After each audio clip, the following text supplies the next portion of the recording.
Alright people, we're live. Well, we should be anyway. How you doing? It's a Brews at 10 live stream on my left eye. Welcome to everybody.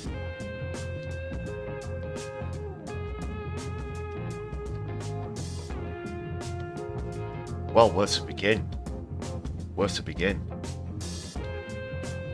I see it's busy in the chat already. Before I mention what's coming up on the show. Great to see you again, Davinia.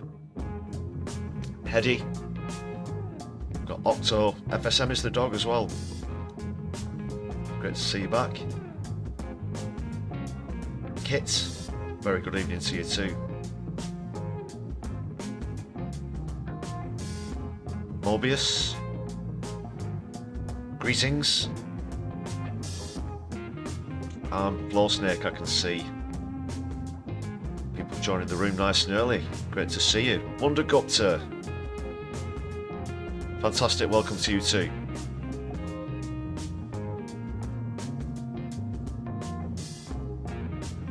Get yourself settled, people. Get yourself a beverage of choice.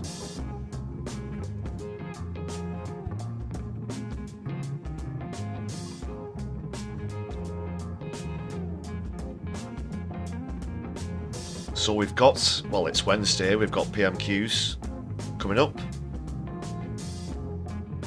Kemi Badenoch,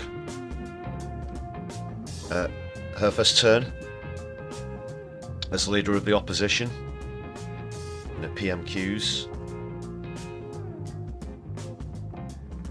As per the usual circumstances, it's going to be my genuine reaction to PMQs, the first time I've seen it.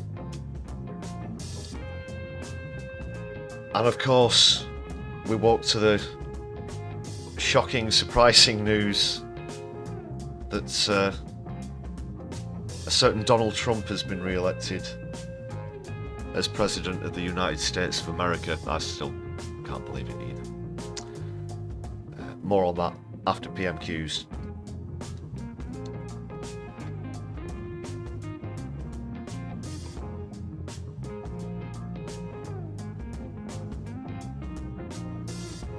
Also, thanks again for throwing up the Palestine flags, watermelons and so on early on into the stream. That is going to be on the agenda this evening as well, of course. The ongoing occupation. Also, Yoav Gallant has been sacked as Defence Minister of Israel, hasn't he? For apparently not being too hardcore Zionist enough. Not wanting to occupy enough. Not wanting to collectively punish enough.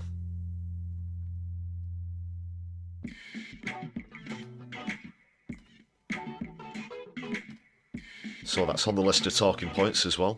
Maybe a few other bits and pieces. We'll see what comes up in the chat. Thanks a lot for jumping in the chat, everybody. And if you're new to the channel, please do subscribe and you can join others in the live chat there. Thanks a lot. And if you'd also like to help support the channel, like this roster of incredible brothers and sisters, ladies and gentlemen, you can see on your screen right now, then please do so. It's just 99 pence. There are perks that come with membership packages, including static emojis, early viewings on content, exclusive stuff. Take a look.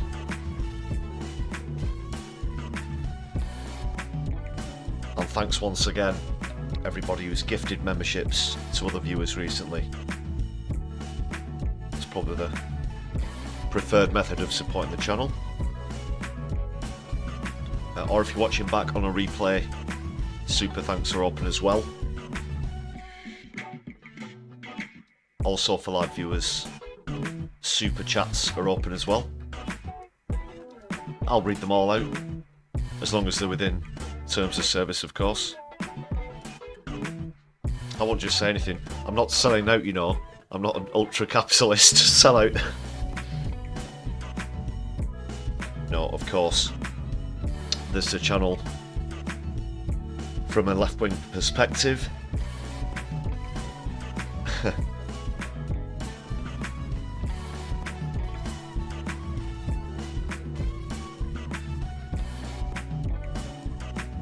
Okay.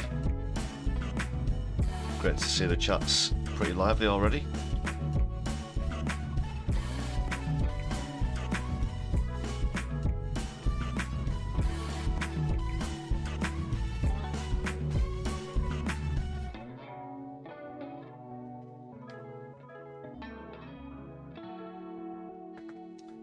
I do have a comedy clip this evening. I'm going to save that for later though. I just have the one. That's going to be a bit later in the stream. Please stick with me as long as you can.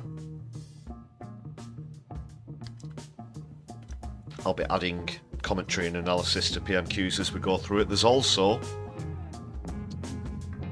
the Black Hole versus Deliver game. Deliver, aka Postman Twat. I'll explain about that very shortly. We're just keeping a running score of key phrases that a lot of MPs like to throw out in Parliament. The latest ones. Try and hold a running contest. Make it a bit more tolerable as we go through, you know, cringy planted questions. Starmer's list of badly thought out and delivered jokes in air quotes, and so on. And just the fact that the whole parliamentary system and voting system in the UK is actually way out of date. Put that one as a footnote.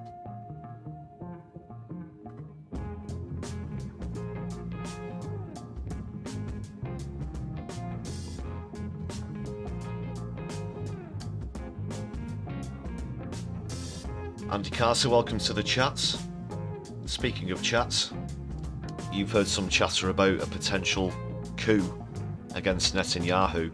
I did see some footage of some kind of protest, some kind of demonstration, shortly after it was announced.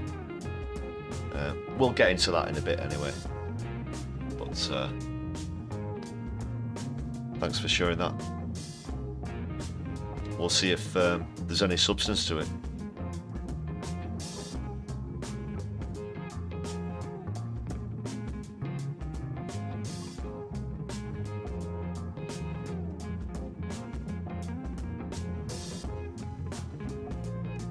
Oh, Kit's on the coffee tonight. It's been one of those days, has it, Kit?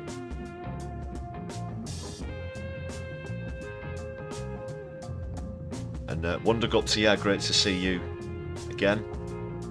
How are things up there in the northeast?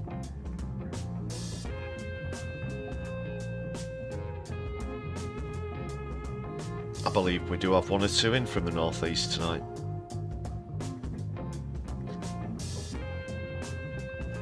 Let's see. Oh, yeah, I think we do have at least one from Sunderland, I believe. Right. Before we digress, before we get carried away,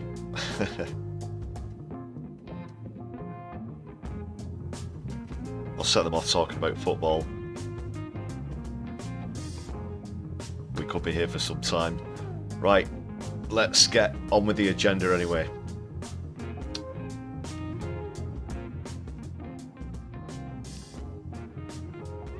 What, more than one or two? Well, that's great to know. Solidarity from northwest to northeast.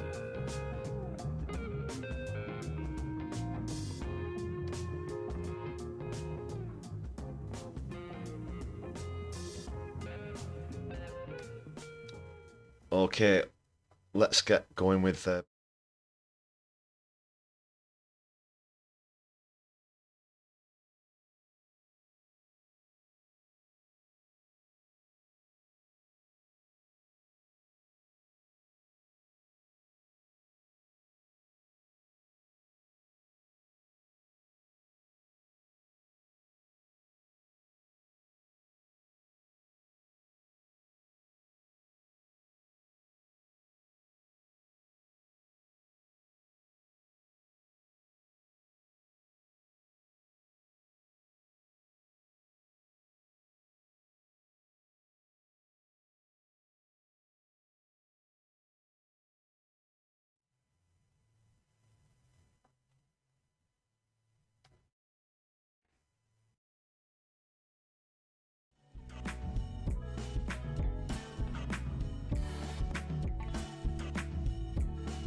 Sorry about that, folks.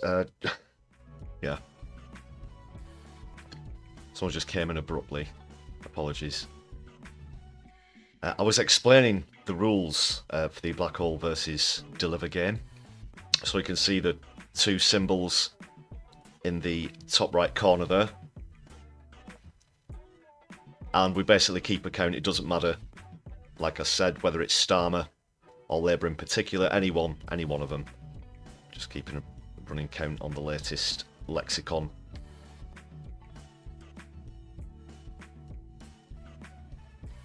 And if I do miss any, once or twice, they pass me by, so please point out any that I may have missed. And you'll hear this every time one comes up. So that's black hole. Just show you some.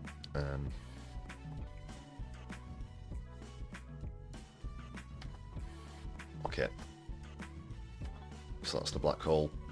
And every time we hear deliver, Postman Swat makes another delivery.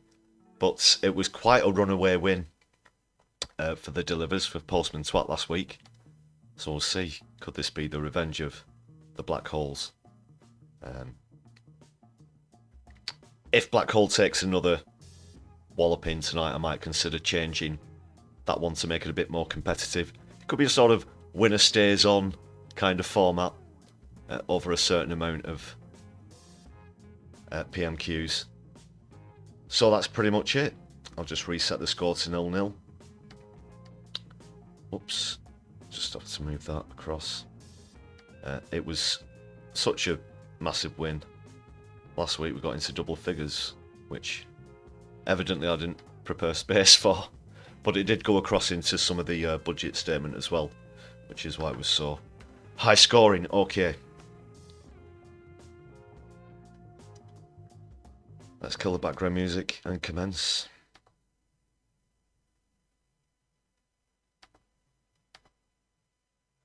First of all, welcome the Leader of the Opposition.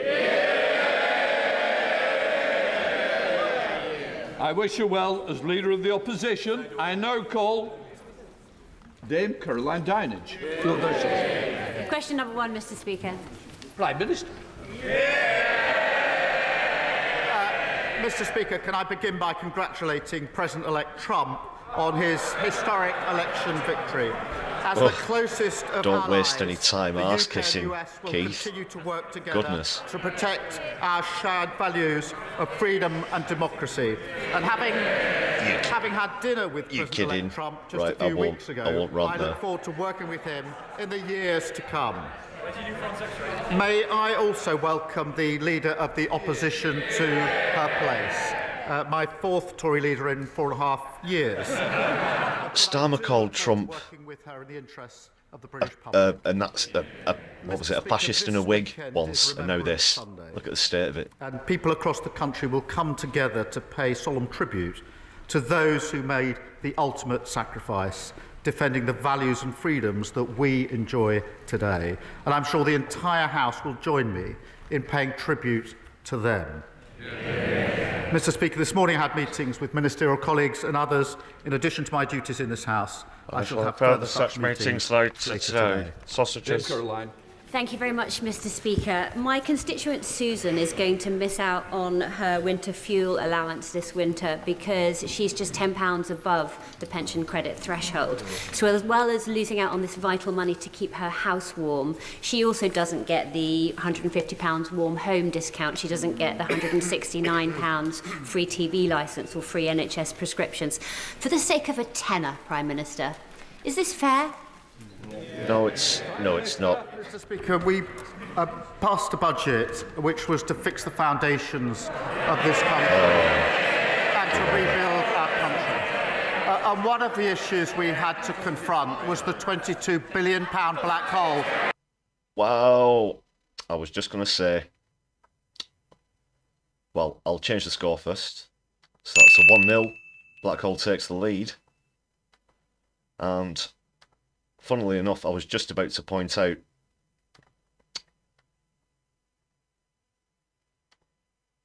we'll see how black hole gets on through the rest of PMQs, but should it take another drubbing, I was perhaps considering replacing it with Fixing the Foundations, which is the party without slogans' latest slogan. So Blackhall takes a surprise early lead.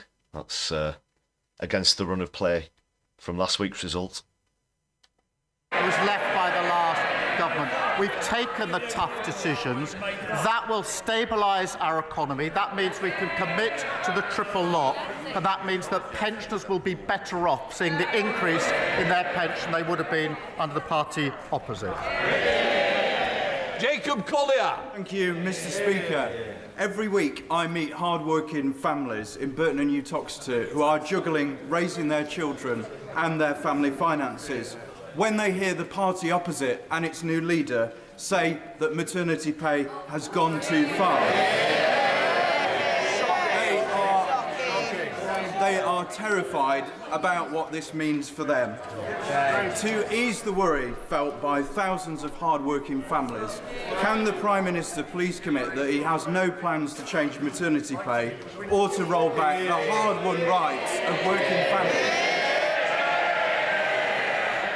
Well, I thank my honourable friend for his question. He's a champion for families in his constituency. My answer is simple, yes. And I don't agree with the Leader of the Opposition when she says that maternity pay is excessive. Has Rachel, other than blinking once or twice, has Rachel Reeves even moved at all once so far? I mean, not that she wasn't robotic and wooden to begin with. What happens, and it seems to be contagious.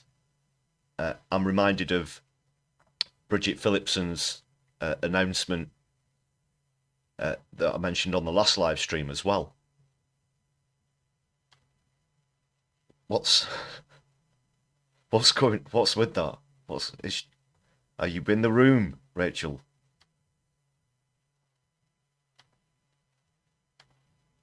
And that it's gone too far. I come to the Leader of the Opposition. She must be low on battery. Someone's put her on airplane mode. The Prime Minister for his almost warm welcome. And can I also echo the comments that he has made? It is an immense... Yes, of course.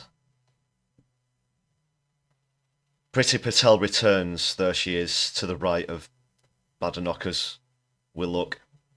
What do I make of Badenoch becoming leader of the opposition, leader of the Tory party? It doesn't matter with this. We know what they're about.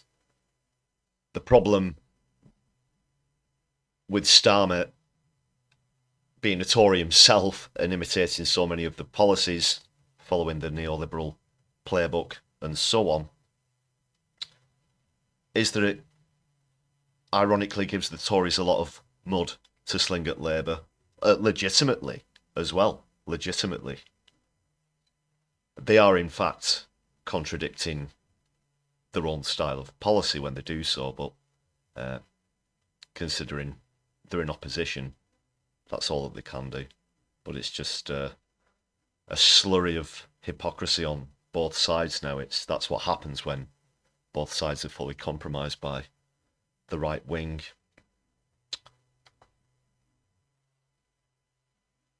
So Priti Patel's been put back in, of course, as Shadow Home Secretary and was sacked by Theresa May for having secret meetings with Israel. Great. Immense privilege and the honour of my life to lead the Conservative Party. And I look forward to joining him at the Cenotaph this Remembrance Sunday. As leader of His Majesty's opposition, I will be taking a different approach to the last opposition by being a constructive opposition. And so I would like to start by congratulating President-elect Trump on his impressive victory this morning. The Prime Minister and the Foreign Secretary met him in September.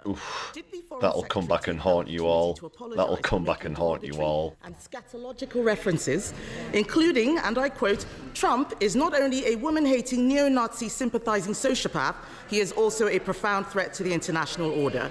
And this is precisely what I'm on about, where they've given the Tories a stick to beat them with, and legitimately so. Those things are true.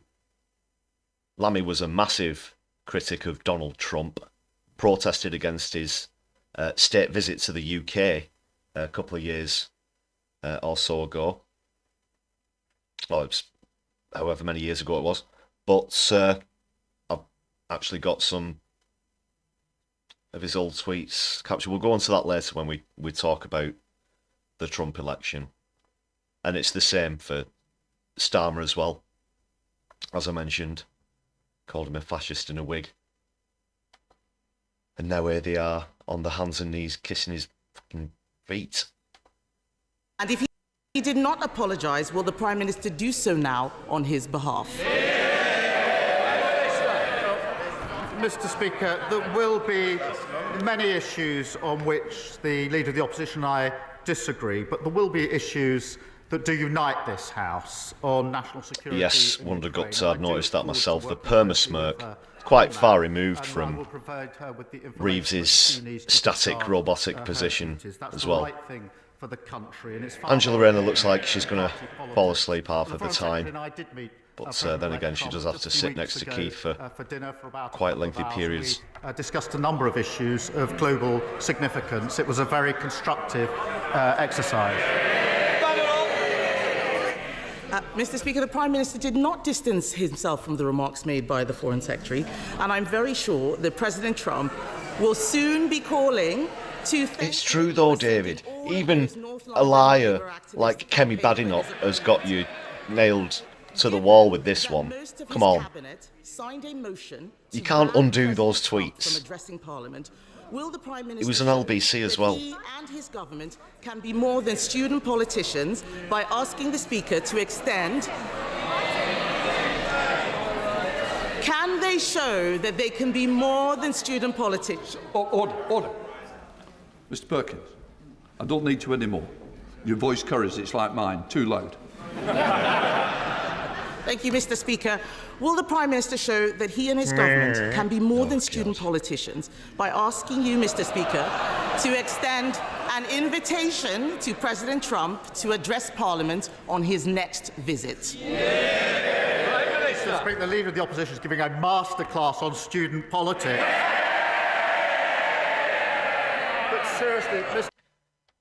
And there's another example of lexicon, obviously not one that we keep account of in the scores, but what is that even supposed to mean? Student politics. It's just another, for me, I think another derogatory label that they try and slap on anything left-wing socialist at all. They call it student politics. What, and then when you're grown up, you get to be a neoliberal or far-right shithouse that's not only amoral, but drags the country into decline as well, with your fantasy economics that are just absolutely deluded. Is that what it is? That's what I think it's meant to imply anyway. Student politics. Cram it up your backside. Mr. Speaker, we live in probably a more volatile world than we've lived in for many decades.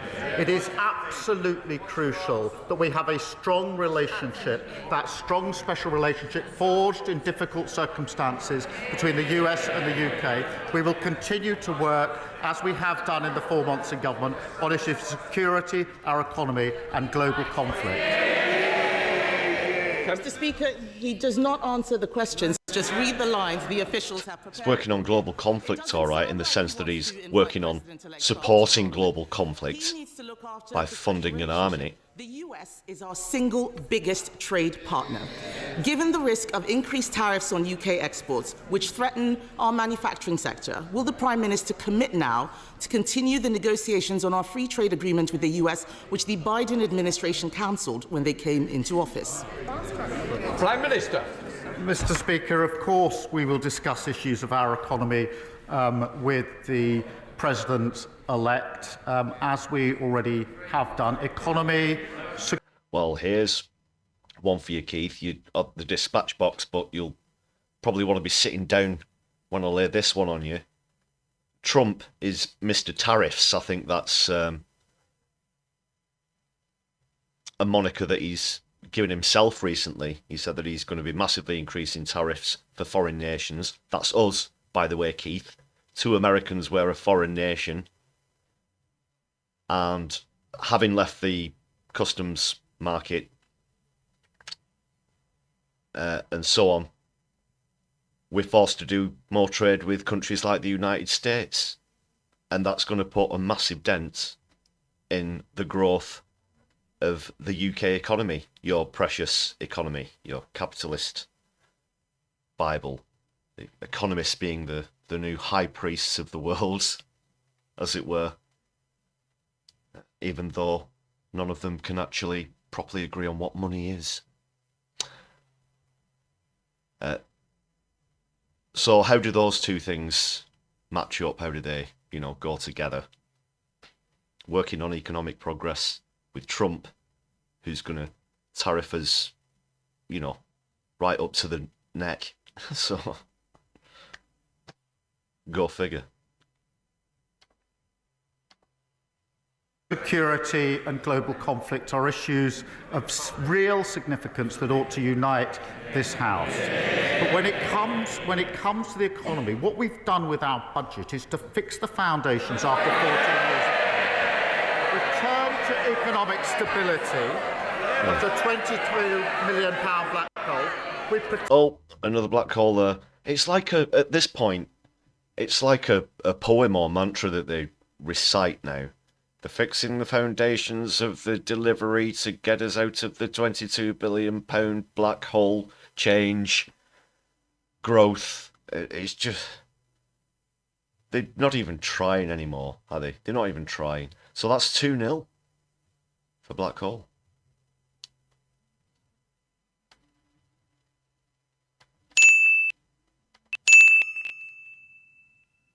And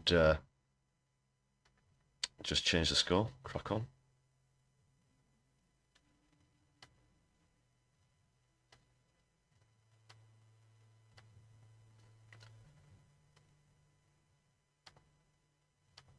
Protected the pay slips of working people. We've done the single biggest investment in our country for a generation in the NHS, in schools and homes. We've given a pay rise to the 3 million lowest paid. Now, if she's opposed to that investment or the pay rise for working people, she's a straight talker, as I understand it. Perhaps she should say so. Mr. Speaker, discuss. Your rise in the minimum wage is bullshit, Keith. It should be in the £15 to £17 region at least. You've put it up to a paltry £12.20 odd. Don't come with that. It's pathetic. Single biggest trade partner. President Trump is also right to argue that Europe needs to increase its defence spending. The last Conservative government committed to raising defence spending to 2.5% by 2030. Will the Prime Minister finally match? Oh, God, it's bullshit. Covered in bullshit now. That's not actually true. I'm pretty sure I do recall within the budget there was an announcement that the military spending would be increased by about 3%, I think it was.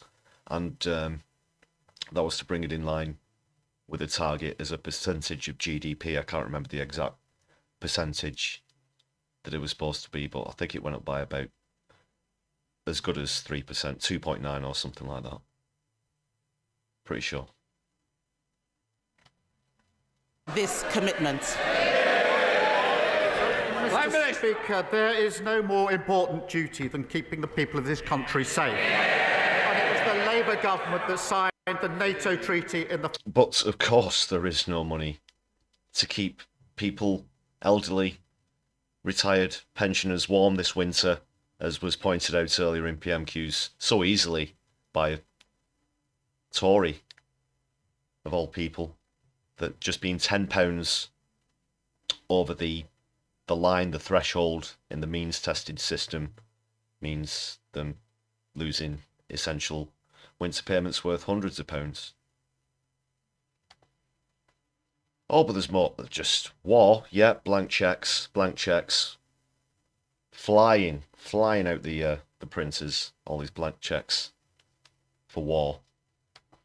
First place, and we are strong supporters. We have a strategic defence review. We are committed to 2.5%. Well, I would remind the last time 2.5 was met was under the last Labour government. While they're on that topic of military spending, that was one of the things that came up in this whole King Charles royal family scandal, with public services, etc., being charged by the royal family, and that includes the Navy having to pay to dock their own ships back to the King, back to the royal family's estate. I'm going to hear the questions. If the people who don't want to hear it, they can leave now. Come on.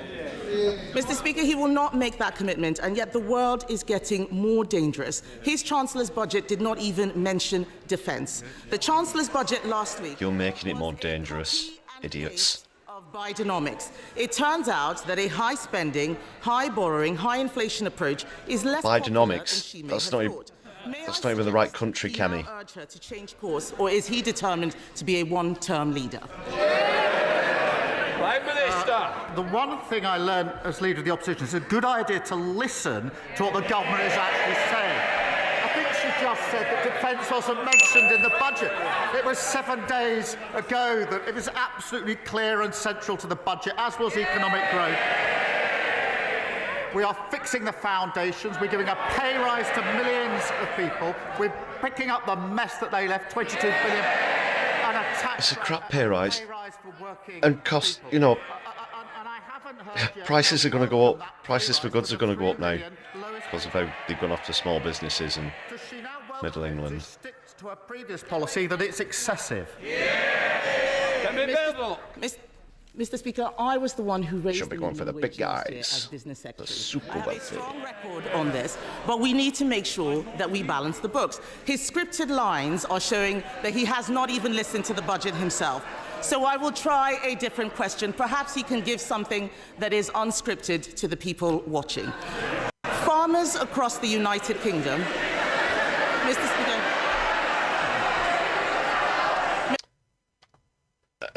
And again, they've both got sticks to beat each other with, because both main parties are so dire at the moment. Look who's talking when it comes to scripted lines.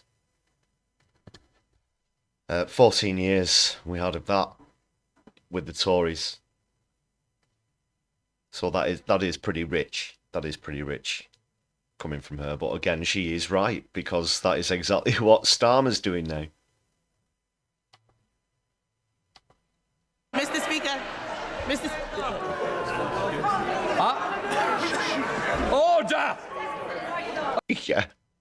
Sorry, just noticed in the chat. While seemingly reading from a script, yeah, good point, politics, Clive. Welcome back as well, great to see you. Hope you're doing well. Oh God, it's without any sense of irony whatsoever. Looks like Hoyle's about to intervene again. He's been a bit busy so far. Bit more than usual. I don't need any help. Can I just say, if somebody wants to leave, I'll be helping them do that. I'm going to hear the question, and I certainly want to hear the answer as well. So please, let's have some courtesy. Mr. Speaker, we have heard him repeat the lines on the television, fixing the foundations and so on. But what does he say over and over again? But what does he say to farmers who are facing uncertainty about their futures as a result of the increased taxes announced by the Chancellor? I am very clear that we would reverse Labour's cruel family farms tax. Literally just take one of your phrases and change one word. What can he say now to thing. reassure the farming community, who provide security for the whole nation? Just quickly pause there as well. I don't know if you heard this today. There have been proposals that have been granted for massive new wind farm developments here in the northwest. I personally think that's a very good thing, but obviously the NIMBYs and so on don't, so there are going to be mass protests over that. But I also heard of a farmer who's really unhappy with the inheritance tax and other things that were announced in the budget. And there's the plan is that farmers are going to go on strike to probably increase prices for food, etc. But there are also going to be shortages. So I'd like to know what you think about that one as well. Have you heard about these strikes that are being organised by farmers? Let me know in the chat, people. Right, let's crack on. Prime Minister. I'm happy to help the Leader of the Opposition. If she's going to complain about scripted answers, it's probably best not to read that from a script. What I will say about farmers is this: I'm glad she's raised. Keith almost made a legitimate joke. Because the budget last week put £5 billion over the next 2 years into farming. That's the single biggest increase. Hang on, Clive, have you already seen this? Million, which was underspend under the last government. Good guess, if and not. when it comes to inheritance, the vast majority of farmers will be unaffected, as she well knows, as they well know. But that budget was about fixing the foundations, fixing the whole 22 billion that they left, and investing in the future of our country, investing in our NHS, investing in our schools, in our hospitals and our homes. And I'm proud that that's the investment work. And my God. They should go out there and tell their constituents. Okay, well, it's 4-0. Just bear with. And another black hole appearing. He said black hole more than Stephen Hawking so far. Ba-boom. Just changed the score.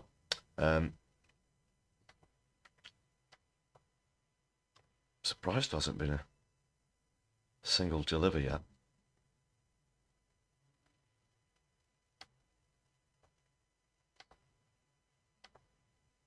Against that investment in the future of our country. That's the difference. A Labour government taking us forward. They're stuck in the past. Thank you, Mr. Speaker. I'm going to hear Matthew Patrick. Mr. Speaker, Emily left her ex, but the abuse did not stop. He stayed in their home, cancelled the mortgage contributions and destroyed her credit score. Now she cannot even take out a mobile phone contract. Surviving economic abuse and UK finance have made progress tackling this issue, but more has to be done. Will the Prime Minister and his government work with me to introduce new provisions so that we can restore the credit files for survivors of economic abuse like Emily? Well, I thank my honourable friend for raising this really important issue, because economic abuse has a devastating impact on victims, leaving them vulnerable and isolated. And we are committed to ending this national emergency. You might want to have a word with, I mean, I don't mean, it's a bit dark, but you might want to have a word with Rachel Reeves when it comes to a different kind of economic abuse, of course. Abuse, and HMRC have launched an online tool to help charities and businesses identify and I'm allowing whole the same way that delivery counts. It doesn't have to be close enough. I join the Prime Minister in his comments about Remembrance Sunday. We must always remember the brave British men and women who gave their lives for our country. And can I join him in welcoming the Conservative leader to her place? And can I congratulate her on becoming the first black leader of a UK-wide party, a major and historic achievement? Mr. Speaker, President-elect Trump praised Vladimir Putin's invasion of Ukraine. I think the policies and the morals matter more than the gender and the colour of the skin, He personally. also said he would encourage Russia Ed. to do whatever the hell they want to NATO allies. So what action is the Prime Minister taking to encourage a Trump presidency to change its mind? Because otherwise it's a huge threat to global security and to national security in the UK. Does he agree with me that the US will not oppose President Putin and support our brave Ukrainian allies? The UK must lead in Europe so that together we do. Prime Minister. Mr. Speaker, I'm very proud that in this House we are united on the question of Ukraine and clear about Russian aggression, and we will continue to do so. I've long taken the view that the only win... Again? Keith, you're going to be very disappointed, like you are with the increasing tariffs on trade from the United States. In his victory speech earlier today, he said that he'd be bringing an end to the conflict between Russia and Ukraine, and this is how he's going to do it, Keith. He's pretty much going to give massive concessions to Vladimir Putin that he can have specific lands, territories within Ukraine, so long as they promise to call it a day. He's going to turn round to Zelensky, who I'm no fan of. I'm no fan of Putin either. But the person who you're supporting and pumping public money into supporting as well is going to absolutely be left in the dust. That's what Trump's attitude towards Ukraine is, Keith. I know this, it's common knowledge, it was all over the mainstream media earlier today. Didn't you get the memo, Keith? Or is that what is that what Angela Rayner's awkwardly reading as you make that statement? You know, if we are divided in this House, is Putin, and I'm not prepared to let that.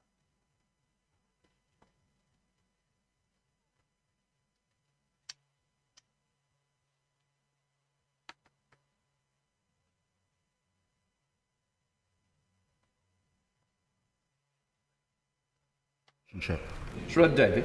I'm grateful for the Prime Minister's comments on Ukraine. Sorry about the sound cutting out But there. Donald Trump has He just also said essentially that trade brown-nosed wars Trump are for good. about 5 seconds. He calls himself Tariff Man.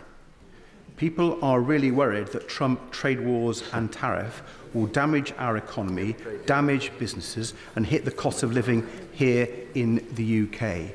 So, given this, does the Prime Minister recognise that it's more urgent than ever? Why is he holding that that we paper like support he's our about to do British a magic economy trick or something? by getting rid of the damaging trade barriers with Europe put in place by the Conservatives? Prime Minister. Well, Mr. Speaker, as you will know, we've put the economy centrepiece to our budget, and we will do everything that we need to do to ensure our economy grows, and that's measured in living standards going up for working people across the country. Thank you. Alex Baker. Thank you, Mr. Speaker. There are so many families across Aldershot and Farnborough who have struggled for years to get... Yeah, sorry about the sound there. I won't skip back. You didn't miss much, other than typical...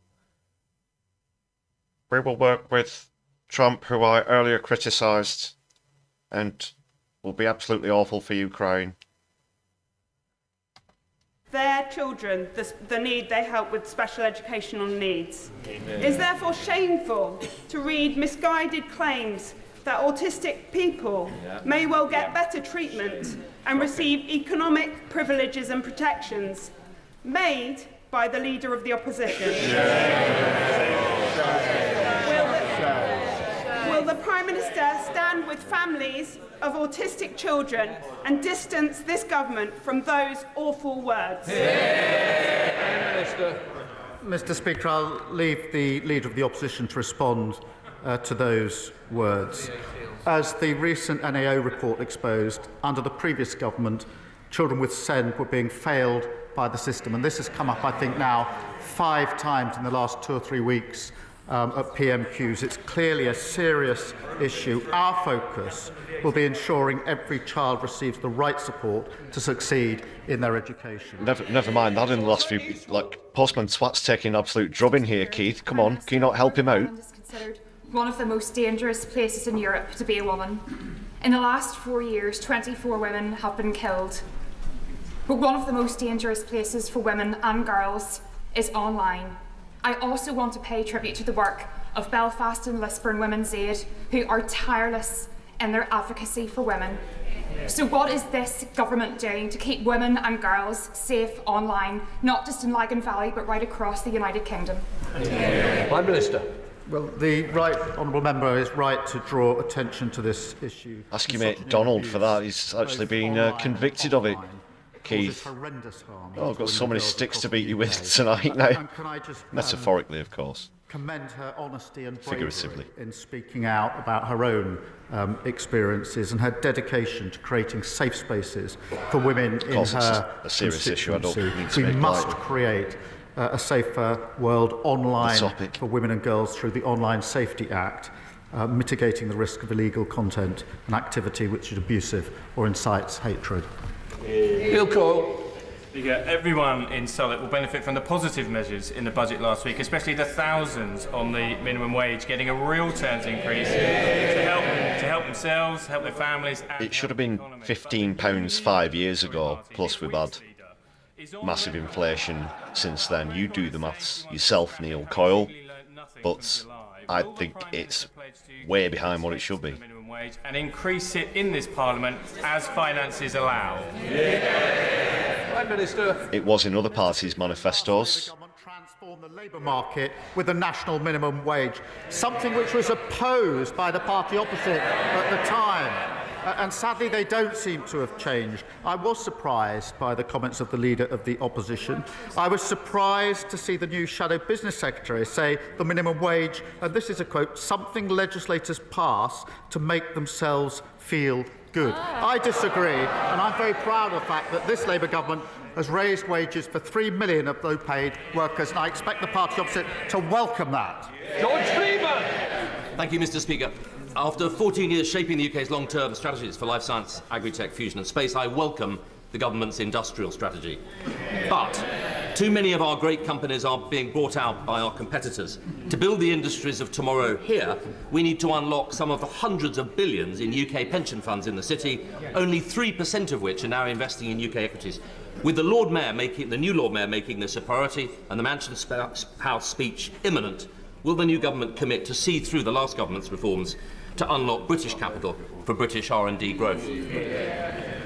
Well, I thank him for welcoming the industrial strategy, and I do know this is an issue close to his heart that he has spoken about and acted on for many years. The budget sees record numbers of R&D investment with over 20 billion next year, including over 2 billion to support our world-leading life sciences sector. And through the British Growth Partnership, we'll crowd in pension funds investment to support innovative business. And we've launched our landmark pensions review to unlock the billions of investment into the UK and boost growth and living standards across the country. Thank you. Catherine Fuchs. Mr. Speaker, as the Chancellor said last week, we were left a toxic legacy by the previous government,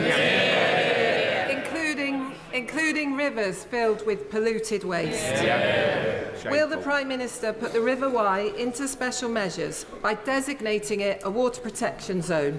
And will he meet with me and the excellent cross-border Wye Catchment Partnership to deliver their plan to clean up the Wye?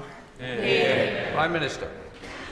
The River Wye is one of our most important, iconic rivers, and we are working closely with the Nationalise water services, then, Keith. It's pretty straightforward. Should never have been allowed. And that's why we launched a water commission to attract investment and speed up infrastructure delivery. And we introduced legislation to enable tougher penalties and severe fines to crack down on polluters. I will make sure that she gets a meeting with the relevant minister. Power of the House to Rambouillet.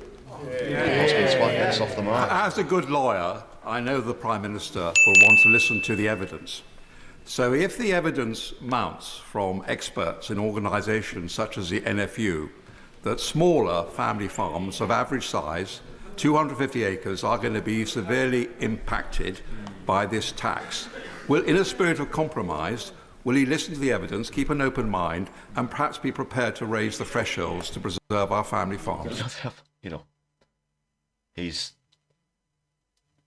simply titled the father of the house. They may as well just say he's the oldest one. The oldest one speaketh. And now the oldest one speaketh now, and they'll get up and they'll go, I remember when you lot were all in nappies and this happened and that happened, and they get increasingly, in his case, red-faced, strawberry-nosed.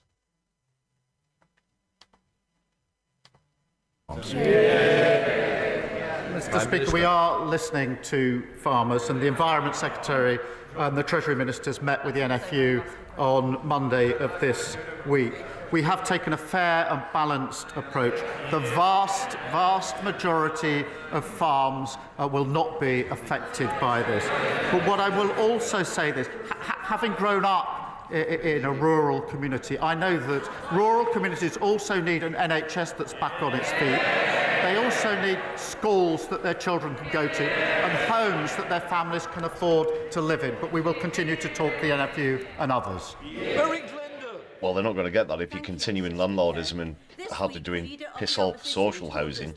Any outrage at suitcases full of wine and karaoke machines in Downing Street, whilst people across the country were told to stay at home, was all overblown. For the people and businesses in my constituency who followed the rules, many of us at great personal cost, this is an insult. Will the Prime Minister join me in ensuring that as a country we learn the lessons from COVID, and as a party the Conservatives learn the lessons of their behaviour too? Well, that's so like 3 years ago. During COVID, they missed weddings, births, deaths, really important moments in their lives and their families' lives. In doing so, they saved the lives of people they will probably never meet. That was a collective effort, and unfortunately the party opposite who set the rules did not follow them themselves. It was a betrayal of those that did. They're all going to shout Beergate now or something back at him. Public anger and upset. Rishi Sunak got fined, didn't he? I'm sure she'll want to clarify that at the first opportunity. Cyfarwydd, Glan Horse Nursing Home is in my constituency in Ysmôn. Tell me that the budget changes mean a 10% increase in their cost. That's a staggering £127,500 extra in-year cost. Will the Prime Minister reconsider the rise in the employer's national insurance? Prime Minister. Mr. Speaker, what we did in the budget last week was... No, they can, just to address that question, Davinia, they can read the questions off a piece of paper. There is, of course, an order sheet as well that they all hold, which, and they know in advance which questions are going to be asked in PMQs. Things they're not allowed to do is, like, hold up pictures, use props. A recent example of someone being reprimanded for that, but I think quite rightly she was to do so. Zara Sultana held up the picture of, I believe, a Palestinian victim and was reprimanded for doing that. They're also not supposed to clap, although there are occasions when they do clap if there are certain people in the gantries. It's a bit sort of weird, but it's all archaic, old rules.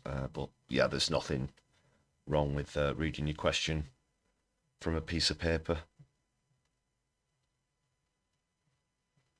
Right, let's crack on. Good point, Clive. Just before we do crack on, you are not allowed to look at tractor porn either. You remember that?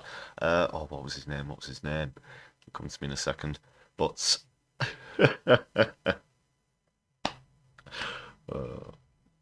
he was, of course, looking at adult websites, shall we say, and his incredible excuse was that he was trying to look at a website for tractors and clicked on something that he shouldn't on his mobile phone in the House of Commons. Was to ensure that no one would face tax rises in their payslip. We had to deal with the £22 billion black hole, but when we did so, we protected the smallest businesses. Well, that's another black hole, and while I'm doing that, quickly change score.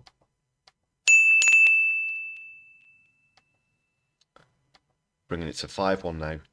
What's going to happen there, Keith, because you've gone for these low to mid-level employers, wages are going to stagnate as well, because you've only put up the minimum wage by a pittance, and also there are going to be redundancies within those size of business as well. What you should have done is recoup it from profits, a tax on profits, because then they have no excuse for making those cutbacks based on your policy, and especially include the super wealthy in that, as well as small businesses, medium level businesses. Because if it's taxes on profits, that makes a lot more sense than the way that you're trying to raise the money.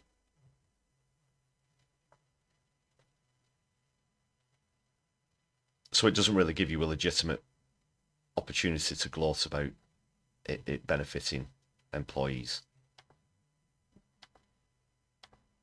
And charities. We doubled the employment allowance to £10,500. That means that 40% of employers won't pay employers' NICs. Companies with 4 employees or less on a minimum wage will pay no employment. Yes, Wondergup's a good example. I do remember when John McDonnell held up Chairman Mao's little red book. Thank you. It's a sensation. My constituents in Bolton West were pleased to hear last week's budget prioritise investment in public infrastructure, including important projects such as the electrification of the Wigan to Bolton railway line, which will deliver more reliable and greener journeys. Does the Prime Minister agree with me that investment in the key infrastructure of towns such as Horwich, West Horton, Blackrod and Bolton is the only way to deliver economic growth and prosperity? These are places in the northwest, and where rail is considered, Northern Rail is the company that operates around these parts, and it has a reputation for being one of the worst in terms of keeping time, cancellations, general services, this kind of thing. It is, of course, privatised, and it needs massive reform. The whole rail system needs massive reform, and there was no mention of it really on a national scale where the budget's concerned. I think there was a mention of 1 or 2 tweaks to some of the services in London, but nowhere near enough. Nowhere near enough.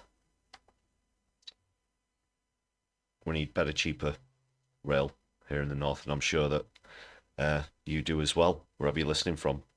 Did we miss a deliver there? Just skip back. Sorry. Companies with 4 employees or less on a minimum wage will pay no employer NICs at all, and half of businesses that pay NICs will see no change or pay less after the budget. Thank you. Bill Brickle. My constituents in Bolton West were pleased to hear last week's budget prioritise investment in public infrastructure, including important projects such as the electrification of the Wigan to Bolton railway line, which will deliver more reliable and greener journeys. Does the Prime Minister agree with me that investment in the key infrastructure of towns such as Horwich, West Horton, Blackrod and Bolton is the only way to deliver economic growth and there it was. Good ears there, Kit. Good ears. prosperity for all? Yeah. Prime Minister. Well, my honourable friend is a champion for the North West, and the budget secured investment for vital transport projects to transform connectivity across the north of England and drive economic growth. And that includes completing the Wigan to Bolton electrification, a really important momentum on the Northern Powerhouse Rail. Yes. Over £5 billion to support everyday journeys for working people. By restoring economic stability, increasing investment, we're taking our country forward. Victoria Collins. Thank you, Mr. Speaker. The Swan Youth Project in Berkhamsted is an incredible drop-in centre that intervenes to bring hope and a better future to teenagers like Lex and Megan who've been facing anxiety, depression and long mental health waiting lists, as well as families coping with SEND. They've already written to the Treasury saying that they're worried about getting the funds that they need as our communities face a tough winter and grants are depleting. Parole, the manager, also assures me that she makes a mean curry and would welcome the Prime Minister. So will the Prime Minister join me to discuss their concerns and ensure that organisations in the third sector like theirs get the support that they need as they work tirelessly for our communities? Prime Minister. She'll be pleased now. I've been to Berkhamsted a number of times. We've got very good friends who live there. And I want to pay tribute to the work of the Swan Youth Project because too many young people, she's cited some, are struggling with mental health and not receiving the support that they need. And that's why we will recruit an additional 8,500 mental health workers and are introducing reforms to the Mental Health Act, long overdue, and that's happening today. Of course, we will also put more money into SEND, but we also need to look at reforming SEND, something that I think and hope will be supported across this House. Oh, well, everybody, people in the chat, anybody listening back on a replay, we all know when you hear the word reform, that means privatisation, and it just so happens to cut across to Wes Streeton, who was practically rubbing his hands together at the prospect of reform. Let's sell it off. Everything must go. Even to the right of Thatcher. House, and I'll make sure she gets a meeting with the relevant ministers about that. My right honourable friend, the Prime Minister, will know that after 14 years of Tory ideological hostility and cuts, our universities are in financial meltdown. In my own constituency of Norwich South, the University of East Anglia is having to make redundancies, as are many others. Our honourable friend, the Secretary of State for Education, has started to address the problem, but we need a longer-term solution that doesn't simply saddle more debt on our young people. So can my right honourable friend say how we can move to fix the foundations of higher education as we go forward? Prime Minister. Thank you for that. Oh, I thought that was going to be a bit more biting than it was from Clive Lewis there, because he threw in the fixing the foundations lexicon as well. It's not washing. It's not washing at the moment. I can answer that question for Keith before he interjects. He started that very recently, Clive Lewis, with an increase in tuition fees. That's right. It's going to be costlier and more of a burden to anybody who wants to educate themselves, despite having previously said that they would scrap them and that everybody should have a free education for life. Those are Angela Rayner's words, not mine. That question is right to raise higher education because we inherited a sector facing severe financial challenges.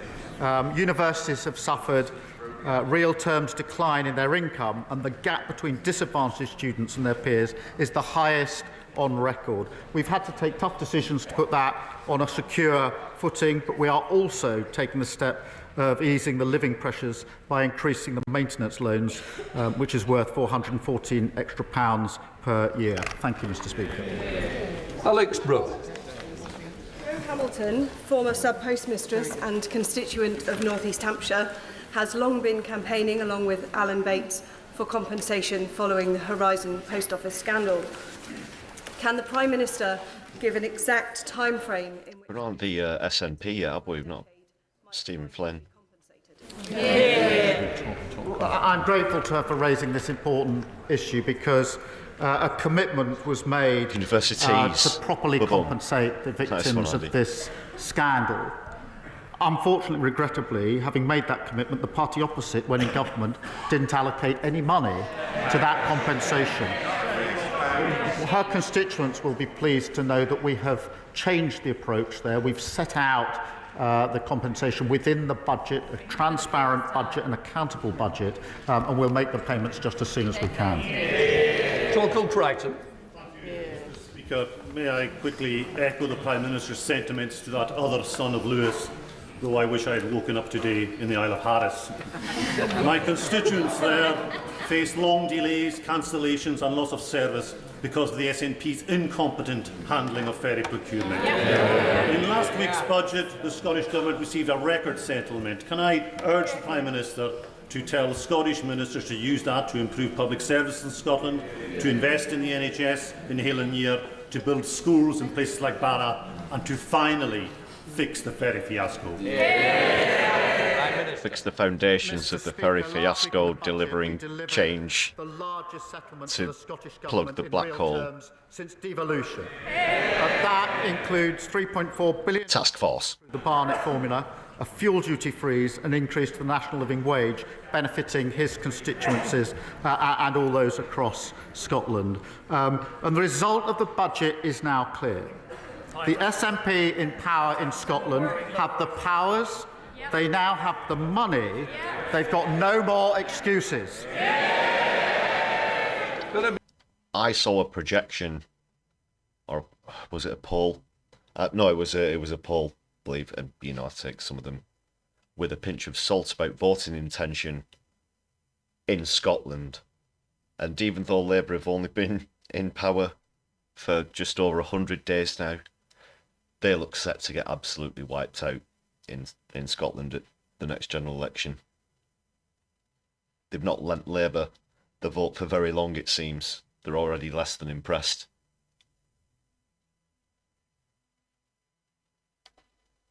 I'll just quickly skip back there. And to finally fix the ferry fiasco. Prime Minister. Mr. Speaker, last week in the budget we delivered the largest settlement for the Scottish Government in real terms since devolution. That includes £3.4 billion through the Barnett formula, a fuel duty freeze, an increase to the national living wage, benefiting his constituencies and all those across Scotland. And the result of the budget is now clear. The SNP in power in Scotland have the powers, they now have the money, they've got no more excuses. Gonna be ejected. Thank you, Mr. Speaker. Does the Prime Minister really think it is acceptable for a backbench MP to suggest that the Leader of the Opposition represents white supremacy in blackface and is the most prominent member of white supremacy's black collaborator class, with all the race traitor innuendo that carries? And if he doesn't, why hasn't he removed the whip? Prime Minister. No, I don't. John Slinger. Thank you, Mr. Speaker. As a Sorry, I'd just like to hear the question on the response. No more excuses. Gonna be ejected. Thank you, Mr. Speaker. Does the Prime Minister really think it is acceptable for a backbench MP to suggest that the Leader of the Opposition represents white supremacy in blackface and is the most prominent member of white supremacy's black collaborator class, with all the race traitor innuendo that carries? And if he doesn't, why hasn't he removed the whip? I apologise, I'm not exactly certain which MP he's referring to there in those comments as well, but obviously if someone has made comments like that, they should have the whip removed immediately. Also, did you hear earlier today, not in this session, in a different session, I believe 30p Lee Anderson was forced to apologise for making a threatening remark or a bullying remark towards a security guard as well. Pretty mealy-mouthed apology there, but if you know which MP Ben is referring to there, please do let me know in the chat.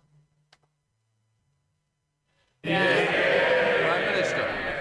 No, I don't. John Slinger. welcome to Lessons on How to Dodge a Question by Keith Rodney Starmer. Lesson number 1. Simply stand up, say yes or no, and then sit back down again, whilst the members opposite act a little bit disgruntled and the Speaker of the House does nothing to get you to address the question. These are all learned techniques from the Conservatives themselves, of course.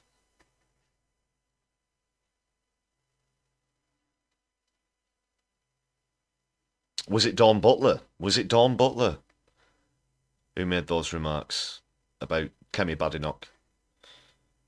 Well, they passed me by.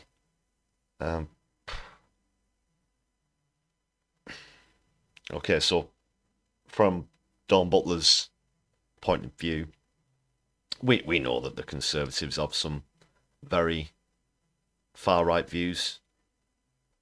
In fact, themselves and Reform were trying to outflank each other in the run-up to the last election on such matters as immigration and this kind of thing. And now Labour, again, trying to outflank the Tories on the right on these such matters. But, well, I won't say any more about those comments, but that was a very quick answer, very dismissive answer from Keith. Thank you, Mr. Speaker. As a semi-retired violinist and rock musician asking a semi-retired multi-instrumentalist, I feel confident that the Prime Minister shares my belief in the importance of music education. Does my right honourable friend agree with me that as we unleash the potential of our country, we must invest in the educational infrastructure of creative arts subjects so that they're accessible to all? And will he visit my constituency to see the great work of the schools there, despite the inheritance we received? Prime Minister. I'm not sure about the description semi-retired, although that may be the wish of the party opposite. But on music, what I do know from personal experience is music, the creatives and art are really important for children and young people in terms of the pleasure it gives them, the knowledge, but the working in groups and the leadership. And that's why we are determined to ensure that they are counted subjects again within the curriculum, which will encourage many more schools to provide it within the curriculum and enrich the futures of children and young people across the country. James Cleverly.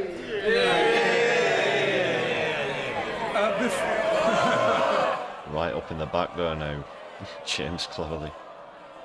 Before the election, he claimed that he would not put up national insurance contributions. So get your small violins out for him, yeah. Before the election, he claimed he would scrap tuition fees. He put it up. Yeah. Before the election, he said he would not tax family farms.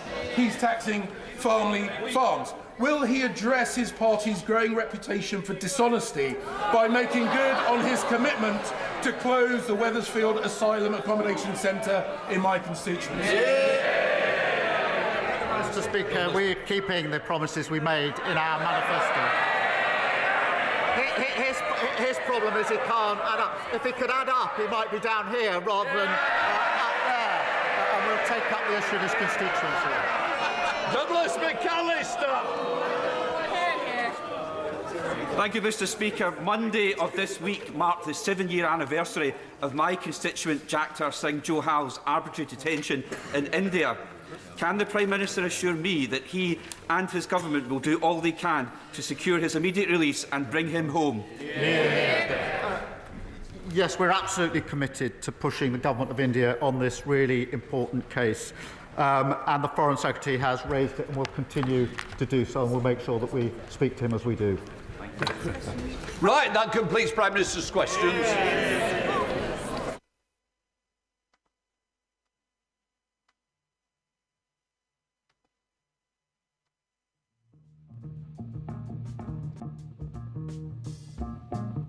So there we have it. It's a 5-4 victory for Blackhall this week on PMQs.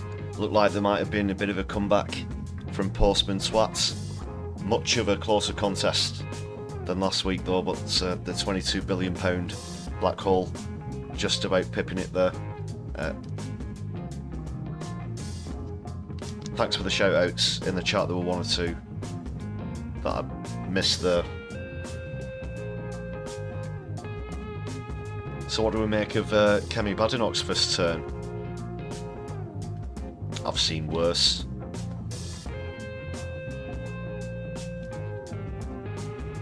I've seen much better, but I've seen worse as well.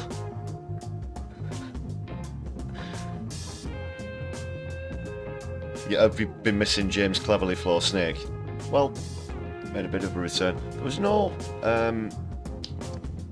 The speaker didn't call anyone from... Well, he didn't call Stephen Flynn as he normally does from the SNP in this session, which was a bit of a strange one. And yeah, well, I guess what you made of that as we went through, just threw in my 2 cents as we went along there. But what a neoliberal mob we've got on both sides. Crying shame.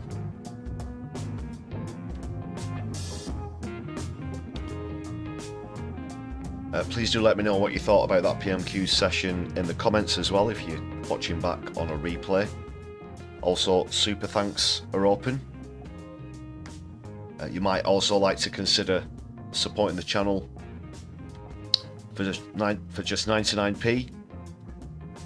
Here on my left eye, lots of perks for you to enjoy. Please do check them out. Hit the perks button underneath the chat or the video.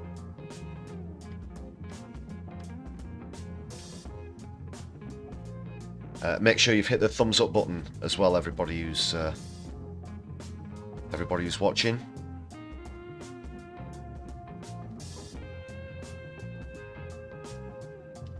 Feel free to throw the content around your social media as well.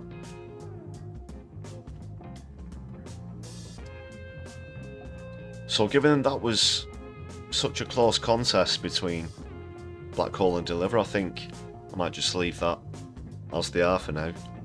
Although if Fixing the Foundations would have come in, I think that would have been a winner. That would have been the probable winner this time around.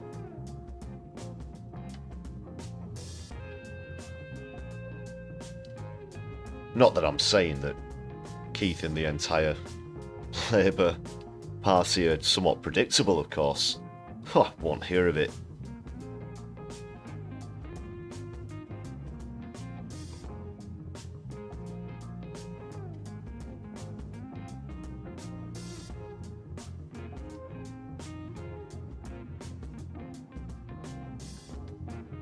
Right, so on to other matters.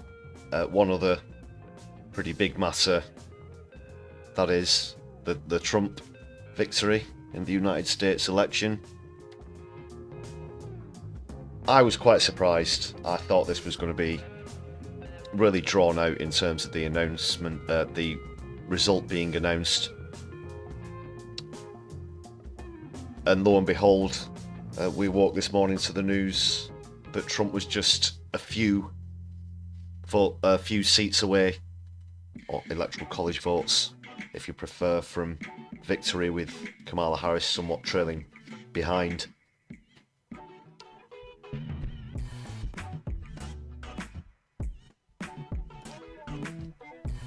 And here we are again. I mean, I've no real affection for Kamala Harris either. If I was American, I guess I would have voted Jill Stein, personally, the Green candidate.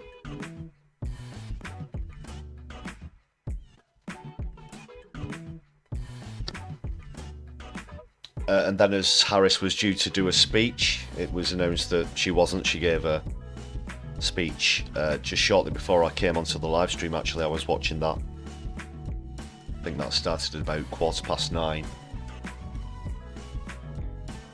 Pretty atypical. It looks as though she's going to accept Trump's victory.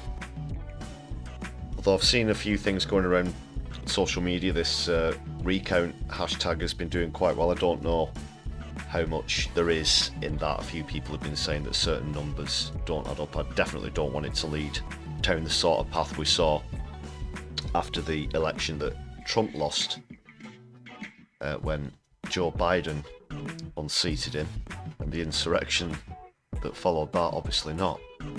Let's not even go there. Where we are going to go, and I think this sums it up pretty well. Let's see what Jonathan Pye makes of this fantastic comedian. Check out his content as well. I've seen him live also. He's very good.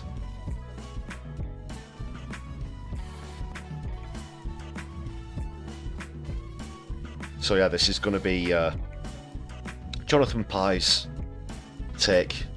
We'll have something a bit more uplifting while I just take a quick break here.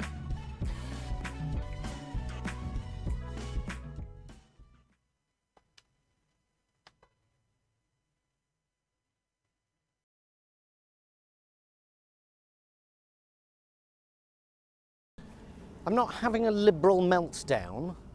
Yeah, I'm just disappointed Trump won, right? I'm sure I'll get over it. It's hardly a meltdown, is it? I'm not thinking of hanging Mike Pence or taking a shit on the Speaker of the House's desk. It's hardly a proper meltdown, is it? Didn't he do well? Eh? First time round, he shocked the world. This time round, it was all but inevitable. He has been given, as he says, a powerful mandate, a conclusive cross-demographic coalition, proving once again that just relying on the vote of city-dwelling, latte-swilling liberal women doesn't win elections. One of the Democrats' final TV adverts was directly to women, and it essentially said, it's fine to vote for Kamala, just don't tell your husband. Yet when you're relying on women to vote for you, don't patronise them by making out they're all wife-battered wallflowers, because if you do that, you will lose.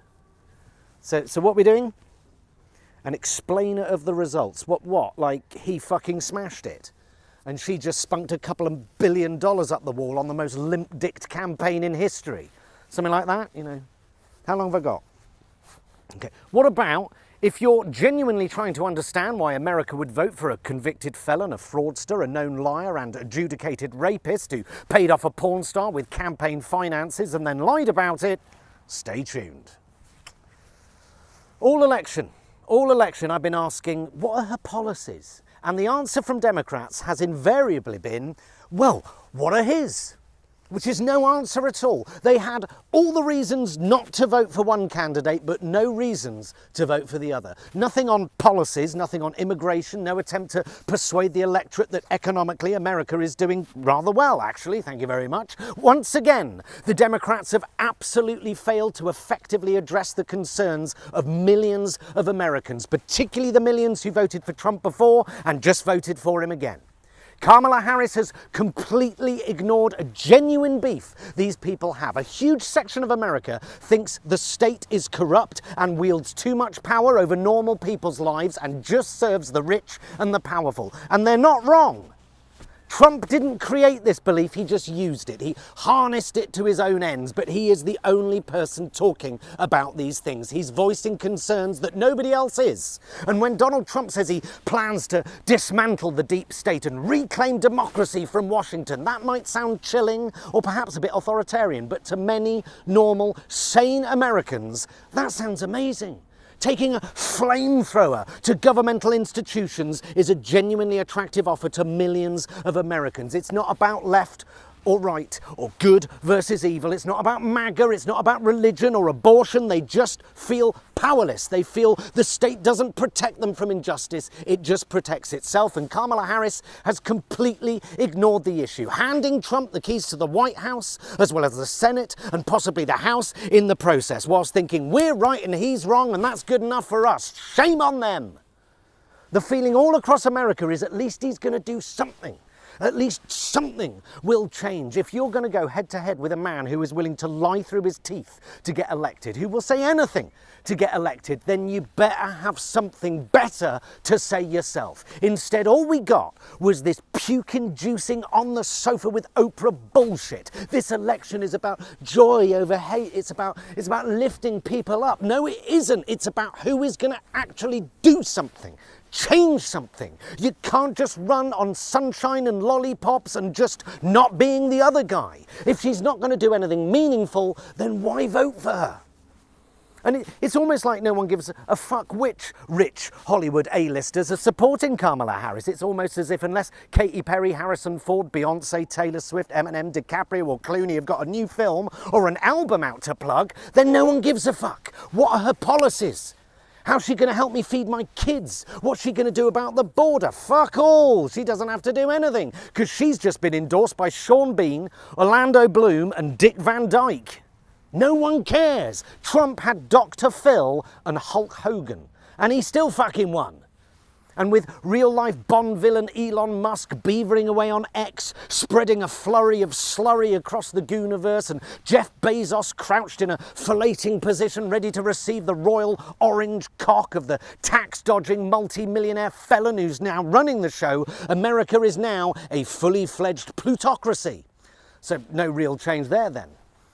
He will govern largely untrammelled this time. The drainer of swamps, the melter of snowflakes has returned to take America back to the good old days of lynchings, mass deportations and coat hanger abortions. An America where the denial of fact is government policy, where truth takes a back seat in favour of a brash, lying narcissist hell-bent on revenge and chaos. Okay, yeah, let's go.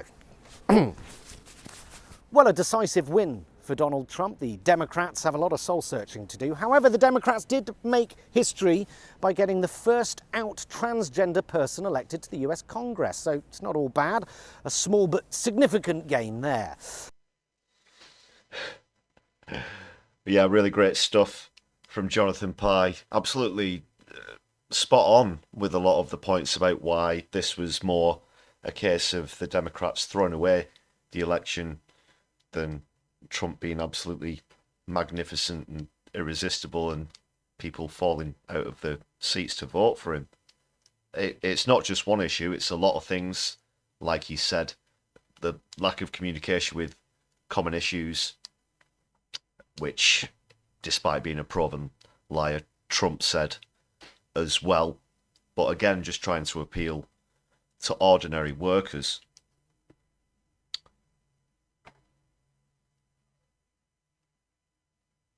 She also, yeah, as Mobius is pointing out in the chat there, I was going to come on to that as well.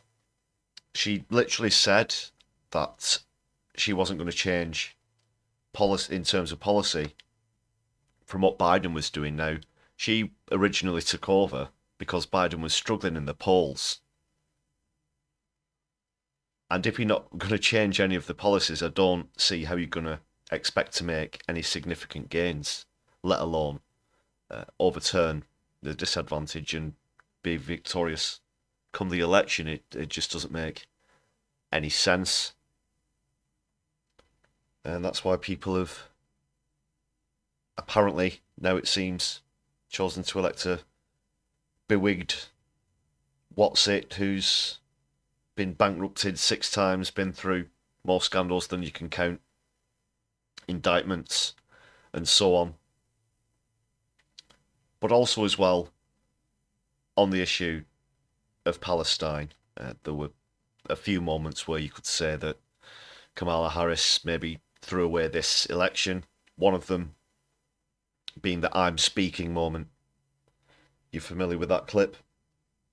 While she was at a rally, a pro-ceasefire, pro-Palestinian protester called out and asked for her to do something about the occupation, asked for her to do something about the ceasefire, but her only response was essentially, shut up while I'm speaking, which didn't ring very true. And also, on the way into the conference, I did do a video about this. Several delegates were seen openly mocking people who are outside, highlighting the number of deaths that there had been at the time, including women and children, and people walking past with the fingers in their ears, Democratic delegates.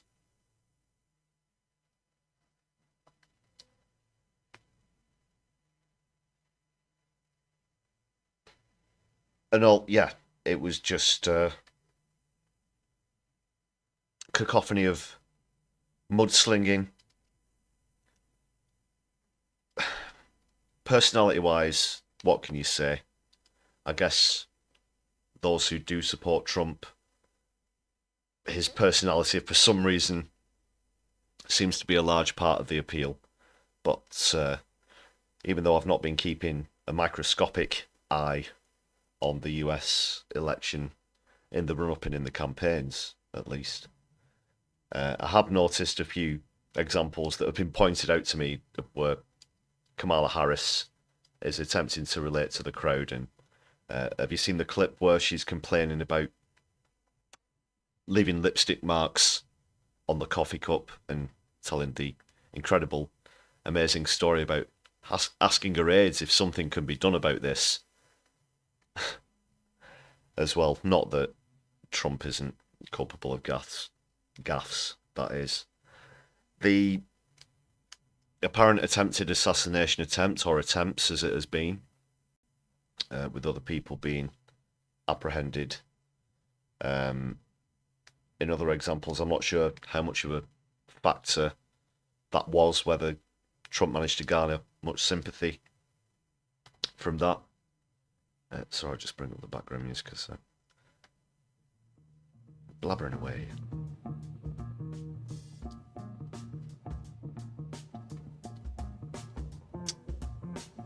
I think the overall campaigning counts for a lot more than the assassination attempt, to be honest. I have to say, if that had never have happened, I could almost have seen the result going the same way. I do have to admit, I'm obviously shocked by the margin of victory. I'm not sure what the exact turnout was at the moment.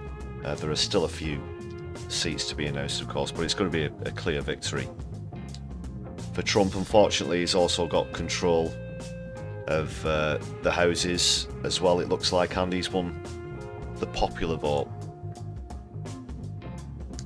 So, representatives, the Senate. He didn't win the popular vote when he got in 2016, but this is something else he's going to get on his high horse about. It's not good news. It's not good news, people. It's definitely not good news for Palestine either. He's going to be very chummy with Netanyahu.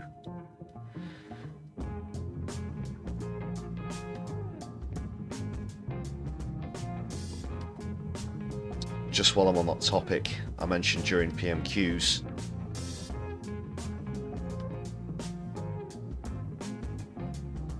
that Lammy and Starmer were guilty of double standards. This is a tweet from Lammy. This is a few years old now, obviously under the Theresa May government. So this would have been when Corbyn was leader of the Labour Party. So he says he's a deluded, dishonest, xenophobic, narcissistic Donald Trump, and he's no friend of Britain. He's not fit to hold public office, let alone worthy of our country's highest honours and a banquet with the Queen. Theresa May is selling out the UK to a serial liar and a cheat. That was the same visit when there were those awkward ceremonial interactions with the Queen and Trump. He broke the apparent royal etiquette, so on and so forth, turning your back on the Queen, didn't have a clue where he was going when they were walking around together. But that's not the worst thing about it, or about him.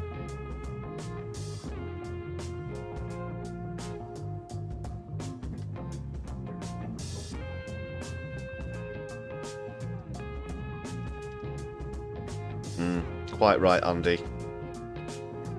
David Lammy is a weather vane and not a signpost. There are two types of MPs. It's overwhelmingly clear at this point which of those categories David Lammy falls into. I guess I'm still just sort of taking it all in. I've had a few sort of... I remember being really shocked in 2016. And this time around, yeah, I'm having sort of, I wouldn't say emotional flashbacks as such to that, but I'm certainly recalling the various moments during his last tenure. But also, if we do look 5 years down the line, and say that he's ousted again, or we're going to see another insurrection, another refusal. Whether you want to pay much attention to any of the promises that Trump makes, I'm almost certain that he implied he's going to be a fascist from day one. And I'm not even paraphrasing there, really. He's going to be a dictator from day one, I believe, might have been his actual words.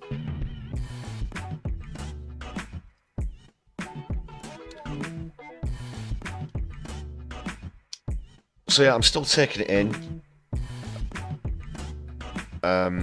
Obviously massively concerned about what this means globally. I mentioned earlier on about the detriment to trade for us in the UK as well, but across the wider world, especially where global peace is concerned, the situation in the Middle East, it doesn't look good at all.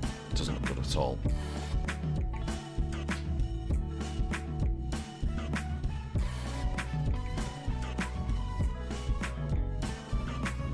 Another factor, I spotted this earlier on social media.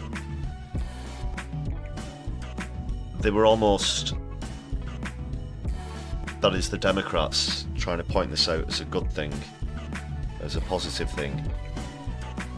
They said, look at the, people that we've got on board. We've got Hillary Clinton, who's been advising Kamala Harris on how to beat Trump. It's like, is that the same Hillary Clinton who failed to defeat Donald Trump in 2016 is giving tips to Kamala Harris? Tips on how not to win, was that.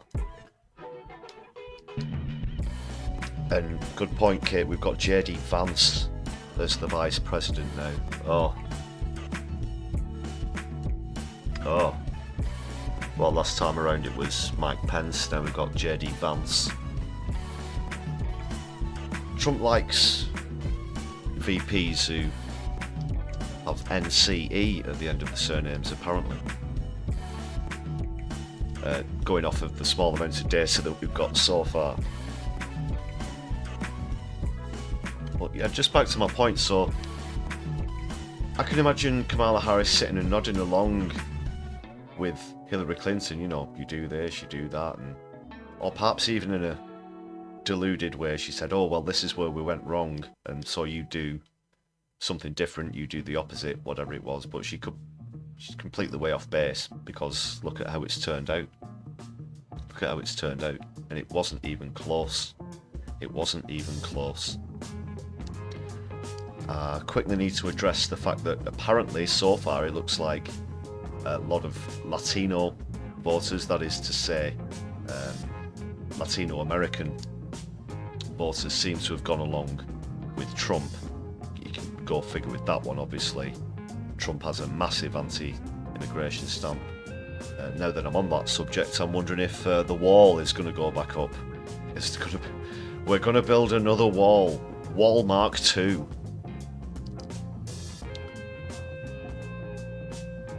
With extra, they're coming in from here, they're coming in from there. He put the ban on Muslims entering the country the last time he was in.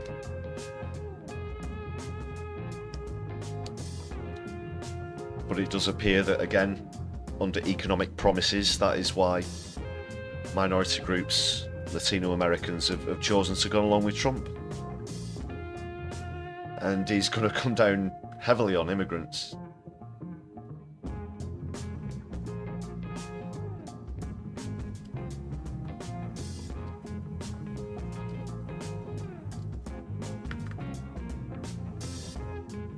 So that's all I want to say about Trump for now. I'm going to go into this in further live streams. It looks as though at least not going to be short on content for controversies within United States politics for the next few years, so I'm sure we'll be going through that. It's early days, or even early day. I wouldn't have been surprised if we'd have waited a week for the election result earlier. I think pre-election, I could see that like we've got it over here in the UK. It's the crap candidates that's the problem. It is the lack of choice, the lack of selection, and this is the country that calls itself, you know, the home of democracy, land of the free, so on and so forth. The choice between an extreme neoliberal and what you would argue is someone on the far right, there's a lot of points where they cross over as well, is no choice whatsoever. But like in our country, the public, some 300 million Americans, seem to stubbornly insist that there are only two parties to choose from and can't get out of this two-party mindset.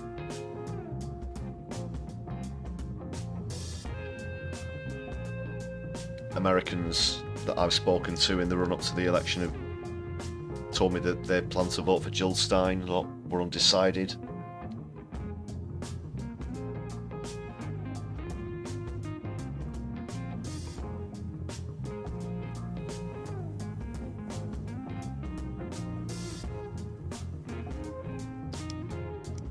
Just another factor I think as well was, I heard this pointed out in some analysis earlier, something I happen to agree with. I think that Harris failed to reach out to the younger generation with how she's doing the traditional way of communication, canvassing, rallies, this kind of thing, mainstream media, TV, ads and so on and so forth. An edge that Trump's campaign had, and this isn't any form of praise, it's just analysis, is that they actually put a lot of focus onto podcasts, because podcasts and streaming, such as this one on the Brews at 10, here on my left eye, for example, are attracting younger audiences a lot more than, say, things like, you know, mainstream media outlets, CNN, this kind of thing. Audiences, especially in the print media as well, they're in decline. But the Republican campaign put out all these appeals through podcasts, which is where millions of Americans could give their attention.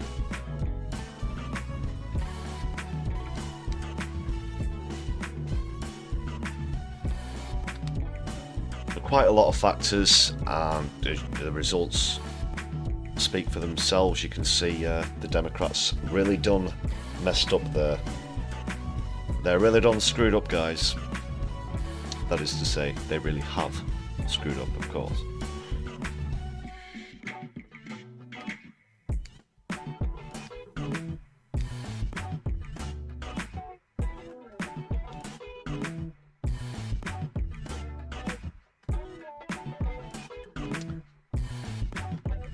Okay, brothers and sisters, ladies and gentlemen, I'm going to bring the stream to a close shortly, but please do hang around. Here's another shout out to all of the members on the channel. As always, I don't like to part ways without saying thanks again to everybody on the list, and please do consider joining this incredible list of folk for just 99 pence. I'm going to have a quick scan to see if any other channels are on live at the moment, and then we can redirect, so don't go anywhere for now. Also, thanks a lot for staying around with me on the live stream this evening. You've been wonderful.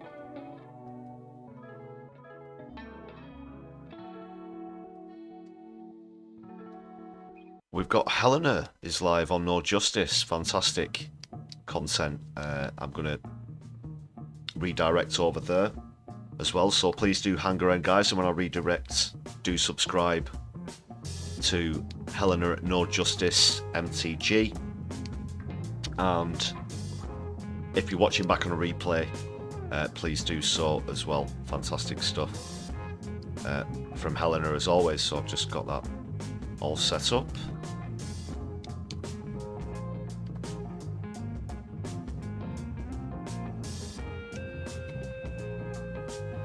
All that's left to be said is that I'll be back later in the week with more live streams, hopefully some more video content as well. And also, before you go, make sure that you've hit the thumbs up button on the stream. Massive thanks and help for all of your support as always. So I'll leave things there for now. Don't go anywhere, we're going straight into Helena at No Justice. Until I see you next time. Ladies and gentlemen, brothers and sisters, take care of yourselves. My left eye will be seeing you very soon.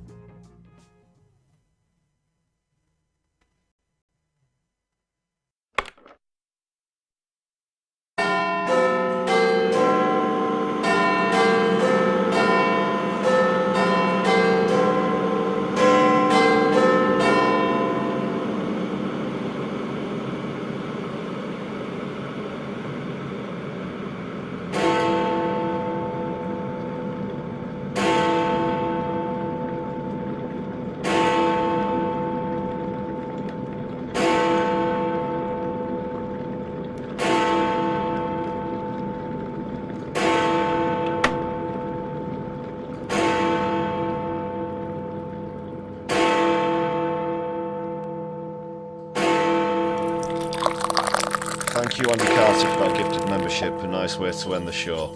Take care.